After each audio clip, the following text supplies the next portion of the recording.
Hi guys, welcome back to my channel. So for today's video, I am be creating this winter look right here. If you want to see me create this look, then please keep on watching.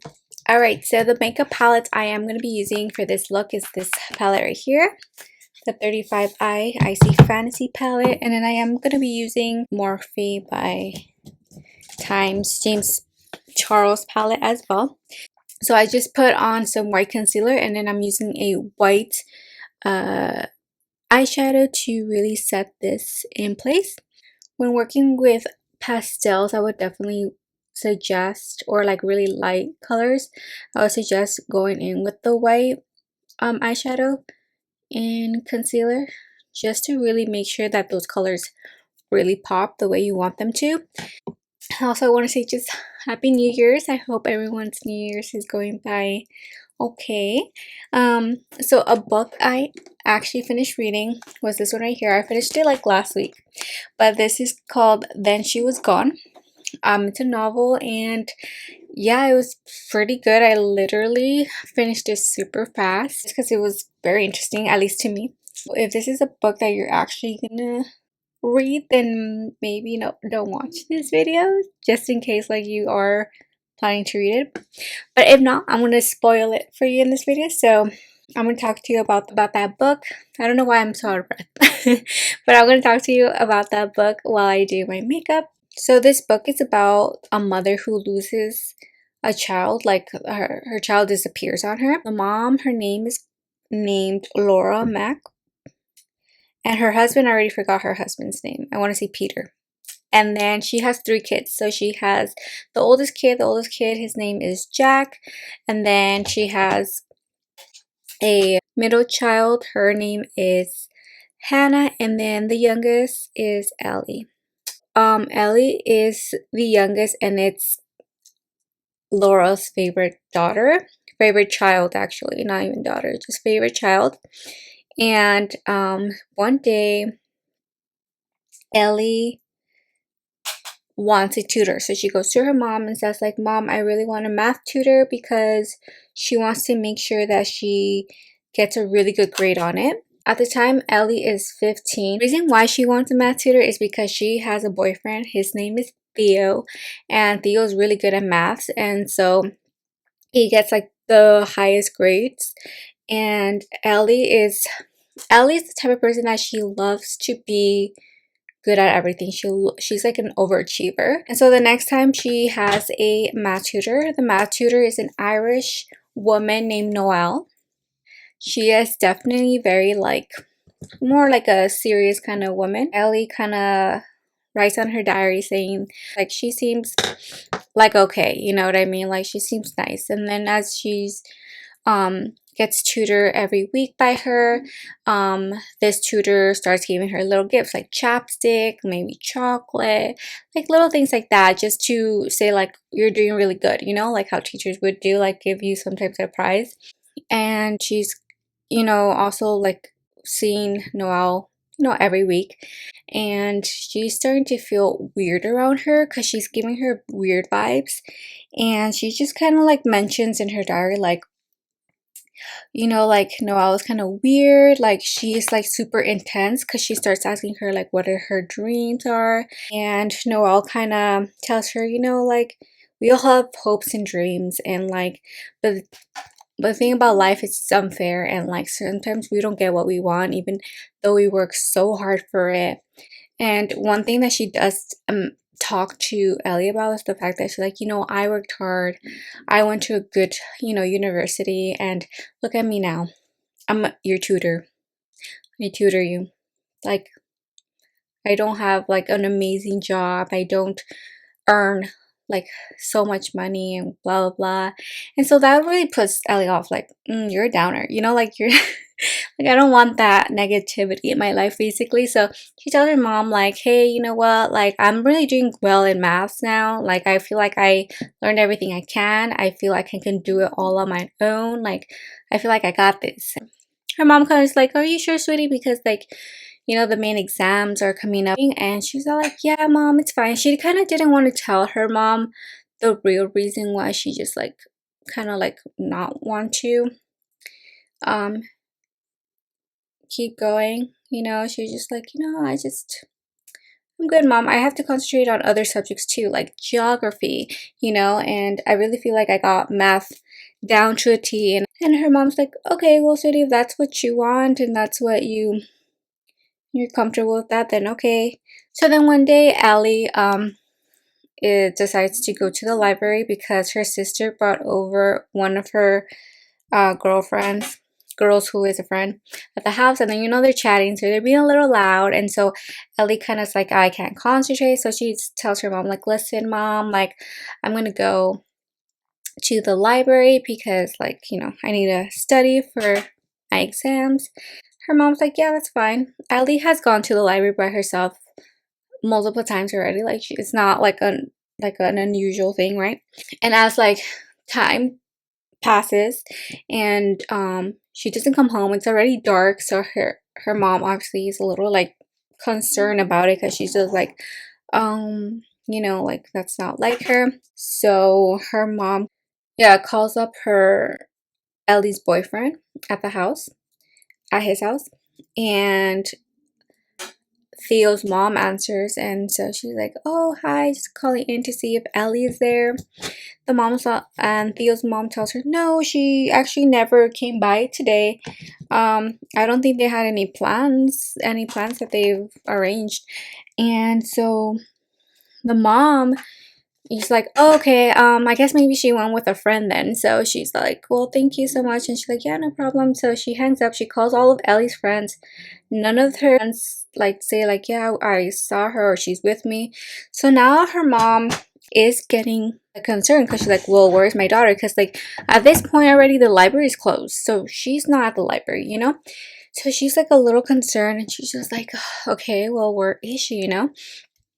And so she calls the cops come in, they ask her the basic questions like how long has she been gone, and what did she take anything with her, what was she wearing, the usual questions that cops will ask.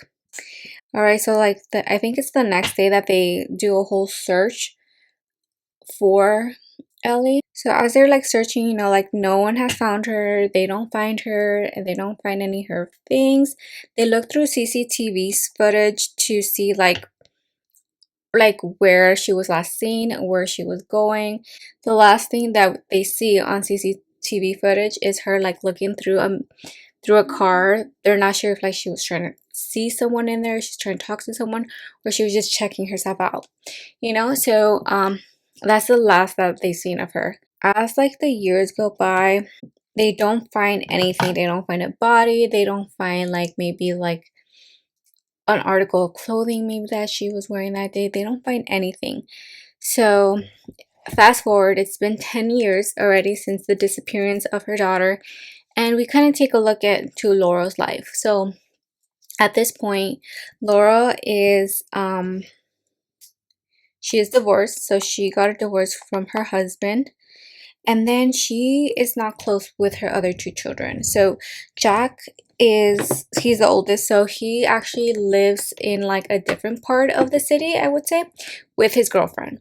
And then her other daughter, Hannah, she lives in an apartment on her own, somewhere in the city. So they all have moved out. What she does is sometimes she'll go to her daughter's apartment, and she just once a week goes there to clean for her. And that particular day, she realized that her daughter didn't sleep at her apartment, so she kind of gets scared, right? Because I mean, what happened with her youngest? Obviously, she's gonna be thinking the worst right away, right? So she gives her daughter a call.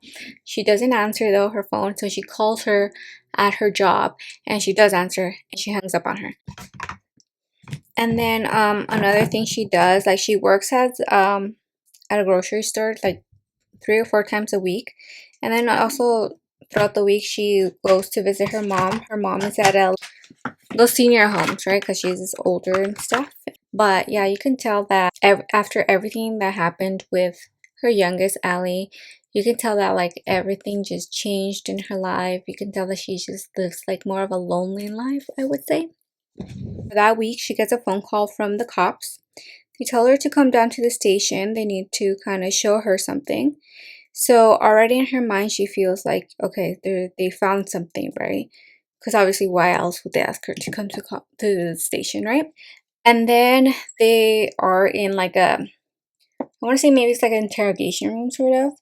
And they lay out photos that they've taken of like, and the photos are of like her daughter's backpack and then items that were in her backpack. So they ask her like, is this her stuff? Laurel's like, yeah, like that's all hers. And then like in the backpack, it's her school stuff and like I think it's like a shirt maybe in there and a passport and like other stuff, random stuff. The cop gets a call, like one of his other cop buddies tells him like, hey, someone's on the phone for you. So he steps out for a bit out, and then once he comes back, they um basically that phone call was that they found, bones, and they ran through forensics and they said that it's her daughter's bones. So, you know, um obviously that again, a feeling of loss obviously takes over Laura again. So of course, like she's like sad about it, and they have her funeral. They finally are able to bury her daughter, and you know, at the funeral, she sees her ex-husband, which they have a good relationship no matter what. And then is obviously her other two kids, and other people that knew her daughter. And she's just like sad, but she kind of feels like almost not relief, but like closure, because I feel like she was held on to the hope that maybe they'll find her and that she's still alive out there. Because throughout the years, they made it seem like she may have run away, even though Laura really felt like, no, like, I don't think that's a like something my daughter would do. But like they try to convince her, well, I mean, it looks like she did run away. Maybe she was like super anxious about her test, but so because they kept like saying those things, it kind of like stuck to her head. Maybe like that is something. But one day she goes to a little cafe because she went to go do her hair, and like when you go do your hair, how long you take at the salon. So she was kind of hungry, so she decides to go to this cafe kind of next to where she got her hair done. She gets a coffee and like a little muffin or something like that, and she goes ahead and sits down at this cafe. Like at this time, I guess like there wasn't many people, so it was just her in the cafe, and she was just enjoying her cup of coffee. One person comes in. It's a man, and Laura kind of instantly like notices him. She feels like he's kind of cute. And he like orders his thing, and then he sits like the table right next to her. Mind you, this whole cafe area is empty, so it was kind of weird that he decided to sit next to her, right? Anyway, she was kind of like admiring him, like saying like, oh, like he dresses nice, he looks cute, like he looks good for his age. And so she's like about like done with her sandwich and her coffee, so she's like getting up, and the guy, let's call him Max. Max kind of like he mentioned something about his hair, like he compliments her about her hair, and she says, oh, thank you. Like she instantly touches her hair. She's like, thank you, I just got it done, it doesn't usually look like this, but thank you very much. And he's like, oh, you're welcome. And he's all like, have you ever tried their carrot cake here? And she's all like, oh no, I have not. And he's like, well, okay, like would you mind if you join me and sharing this carrot cake with me, because I'm not gonna finish it. So she's like, it's a bit odd, right? But she's just like, okay, because she finds him cute. So she's like, okay, yeah, I'll share your cake. So they go on, like, just talking about just like, like, where did you grow up? And like, because he had a strange accent. He's all like, well, honestly, it's a hard question to answer because I've been everywhere. So my accent is a little bit of everywhere. He talks about how he grew up with his parents who like moved around a lot. So he, lived in the States for a bit, then he moved to like France and then Germany and just all these different parts, and then he finally settled down in England. And he gives her his number. He said like, I really enjoyed talking to you, I would love to take you out and get to know you more. So she takes it and she's like, all right, well, maybe. And she leaves, right? So the next time they meet up, they like he takes her on a date. He takes her to this restaurant that she's always actually been wanting to try but never actually have gone. And so he takes her there. They talk more about their lives, and she mentions, yeah, I have two kids. I am divorced. He also says, yeah, he has two children as well, two girls. He is also divorced, and both of his children are from different moms. So his oldest child, she's 21 already. She lives with her mom, but like the other child lives with him, who is like about, I think, 10 years old. You know, they're constantly getting to know each other. They get really close, and she meets his oldest and his youngest daughter one day. She goes to his house, and the oldest daughter is, you know, older, and she just like tells her like, oh, nice to meet you, and she just leaves. She goes back to her mom's house because she was just taking care of her little sister, whose little sister, the little girl, her name is Poppy. And as soon as she sees Poppy, she instantly is reminded of her daughter, the one that disappeared and that is dead. She instantly thinks about her. She like automatically thinks like she looks like her, like, you know, her features and everything like that. But she instantly tries to snap out of it because she, like, I feel like this does happen to victims that have lost their kids, where like they just like any child they see, they kind of get reminded of their own child that they lost. And so she talks about how like she did that a lot when her child first disappeared. And so that's why she just tries to snap out of it and like be like friendly to the little girl. And the little girl, it's a little peculiar, definitely, just because she, for her age, she talks very grown up ish, I guess you can say. And she is homeschooled, so her dad is the one that um, teaches her.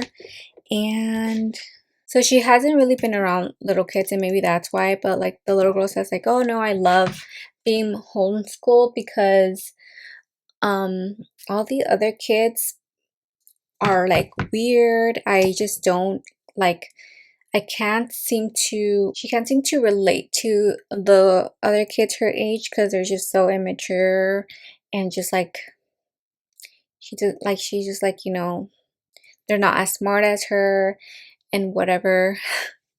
But so yeah, so she meets the little girl, and one day she takes her shopping because definitely like the way she dresses is definitely like for middle-aged women.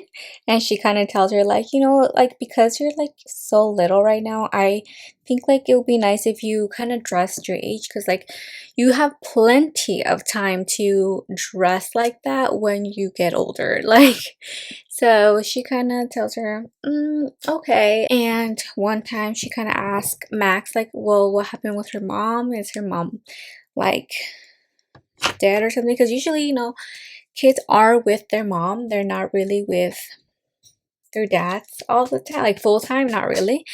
And he kind of tells her briefly, like, yeah, he dated this woman, but like honestly, this woman, like, they never had anything serious. They're basically like friends with benefits kind of thing.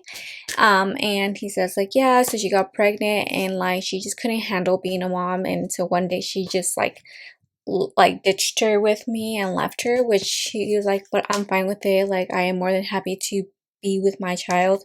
And Laura kind of tells him like, well, that's weird, do you ever think like maybe she's dead or something, like? And he just tells her like, no, I, I just think that she just couldn't handle being a mom. Like, it felt like she was struggling a lot. And so she's like, oh, okay, so let's go on that way.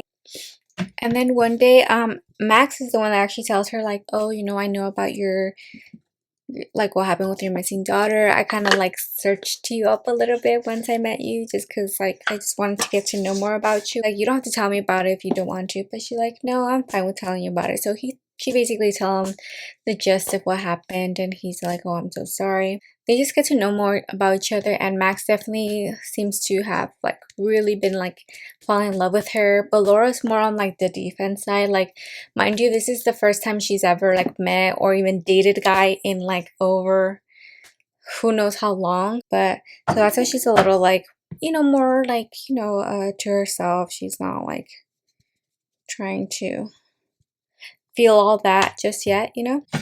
And but she definitely does like him for sure. Like she mentions how like he seems so nice and he seems like just like her ex-husband, as in like how sweet and considerate he is with her, and also just like he loves how he is with his daughters, especially Poppy, how he puts her first and everything like that. One day she decides, to talk to her middle child about like having their birthday dinner together. And they haven't had their birthday dinner in a really long time, because she was never into the mood of actually do anything for her birthday because of everything that went down. So the daughter kind of tells her like, I can't the day of our birthday, but like I could on Friday. And so the mom's like, okay, Grace, like you can invite anyone you want. Because like she already has this sneaking suspicion that like her daughter is dating someone, but the daughter doesn't tell her anything about it. And then she told her, yeah, so we'll invite your father's girlfriend, and your brother and his girlfriend. She does tell her like, I am gonna invite the man I'm dating as my boyfriend. The day of the dinner, the birthday dinners, Laura meets like her ex-husband's new girlfriend and her son's girlfriend, and everyone has a good time. Like it's actually a good time. It wasn't awkward at all. And you know they meet her boyfriend, so her ex-husband meets the boyfriend that she's dating now. And at the end, like he tells her, I'm super happy to see you happy, and like you deserve this, you shouldn't like not be happy. And also the boyfriend brings along his younger daughter, which is Poppy, and like he kind of like says like, oh, she's such a curious little thing, she definitely reminds me so much of our daughter. Everything went well. And as time goes by, things are going okay. One day though, she gets a call from her son. So she answers him, and she's like, what's going on? Because her son never really calls her. They do talk, but they talk like on a scheduled basis. And so that's why it was like odd that he randomly called her. And but the person that called her was actually her son's girlfriend. So the girlfriend's like, hi Laura, I'm so sorry for calling. And she's like, hi, what's going on? Is something wrong? And she's like, no, I just kind of want to talk to you about your boyfriend. And she's like, okay, what about it? And she's like, listen, I have this feeling. I can read people's auras kind of thing. And I just have to tell you that your um boyfriend's aura is dark. Like there's something that he's hiding. He seems kind of dangerous. Like, and so Laura kind of is like, at this point, like she's really into this guy already, okay? And so she like, okay, and she's like, yeah, and your son thinks so too. And she like, my son thinks so because you told him what you thought. So, but it doesn't mean that he thinks the same thing. And she's like, I know we don't really know each other, and I don't mean to say this in a bad way or anything like that. And she's like, just put my son on the phone. I'm done talking to you. So she gets really upset. The son goes on the phone. She's like, hi, mom. She's like, what is she on about? And he's all like, yeah, honestly, he's kind of weird. Like, there's something off about him. And she's like, you're just saying that because your girlfriend, because you love to be brainwashed. You like to be like handled and stuff like that. And so she kind of goes off on him too. I mean, in the end, like she has been thinking this, like she thinks that her um son's girlfriend is very controlling of him. So she didn't say anything she didn't mean. But yeah, so she gets mad and she hangs up on him, right? And then one day, like because of all that, she kind of starts getting a little, it did get to her, a little bit. So one day when she's leaving Max's house, she noticed like this mail that is for Noelle, a girl named Noelle, and she's all like, what? She feels like she remembers that name because it's Noelle Donnelly. She feels like she's like, where have I heard that name before, right? And she kind of looks back to her like address book, where she gets like, she writes down everyone's number and everything like that, and then she finds where she knows it, which is her daughter's old tutor. And I'm gonna fast forward because I feel like I'm going too slow. But so basically she calls that number and that number answers, but it was Noel's nephew or cousin or something like that. No, I think it's cousin. And so he kind of like says, "Hi, yeah, like my aunt. Well, we haven't seen her. We live in her house, though." But I think it's just like a family thing where people just like live in your house, I guess. I don't know. I don't know if that's a thing actually. So they're like, well, you know, my aunt, and they're like, yeah, like she actually used to be a tutor for my daughter, and so, he's like, well, I mean, yeah, we haven't seen her. We just been at her house. I mean, we just stay here like to sleep because we actually go to school in London now, so that's why we're here. And so she's like, well, do you mind if I come over? Like, I just like would love to, you know, kind of talk to you, whatever.